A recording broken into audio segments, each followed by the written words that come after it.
Reorganisation of state यानी राज्यों का पुनर्गठन, किस प्रकार से राज्य फिर से स्टेबलाइज हुए। The process of nation building did not come to an end the partition and integration of Prince state. Now the challenge was to draw the internal boundaries of the Indian state. This was not just a matter of administrative division.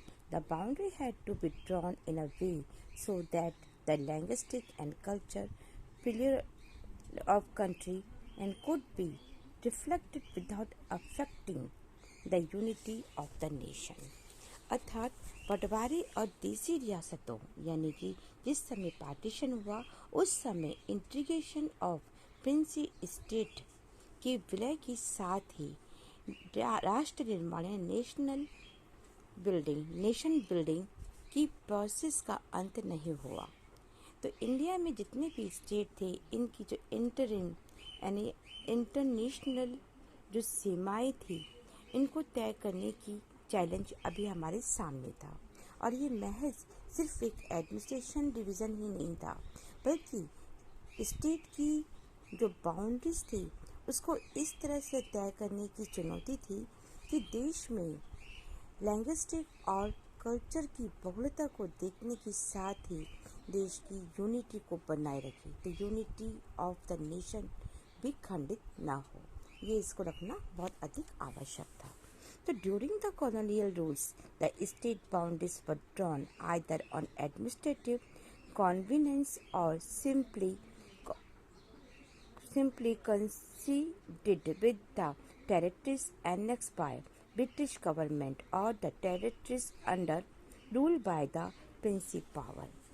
कि colonialism के समय यानी औपनिवेशिक या गुलामी के समय जो स्टेट की सीमाएं और एडमिनिस्ट्रेशन की जो सुविधाएं थी के लिहाज से हम ये मानते हैं कि ब्रिटिश गवर्नमेंट ने जितने क्षेत्र को जीत लिया था उतना क्षेत्र एक अलग स्टेट मान लिया जाता था और क्षेत्रों की जो सीमाएं थी या प्रांतों की जो सीमा थी वो इस बात से तय होती थी कि किस रजवाड़े को के अंतर्गत कितना इलाका शामिल है, जिसने जितना जीत लिया वो उसका राज्य माना जाता था। Our national movement had rejected this division as artificial and had promised the linguistic principle as the base of formation of state. In fact, after the Nagpur session of Congress in 1920, the principle was organized as the base of the reorganization of the nation, Indian National Congress party itself. Many province Congress committees were created by linguistic zones which did not follow the administrative division of British India. कि हमारी राष्ट्र सरकार ने एक ऐसी boundary या को जो कि एक आर्टिफिशियल मानकर खारिज कर दिया, उसने लैंग्विस्टिक के बेस पर स्टेट को रीऑर्गेनाइज करने का एक वादा किया। 1920 में कांग्रेस में एक अधिवेशन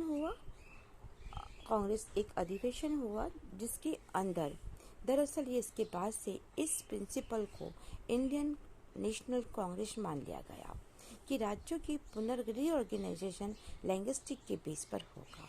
और अनेक ऐसे स्टेट हैं जहां पर कांग्रेस कमिटीज को लैंग्वेज के इलाके के आधार पर बनाया गया था और ये जो कमिटीज थी ये ब्रिटिश इंडिया की एडमिनिस्ट्रेटिव डिवीज़न को अपने कामकाज में नहीं बरतती थी।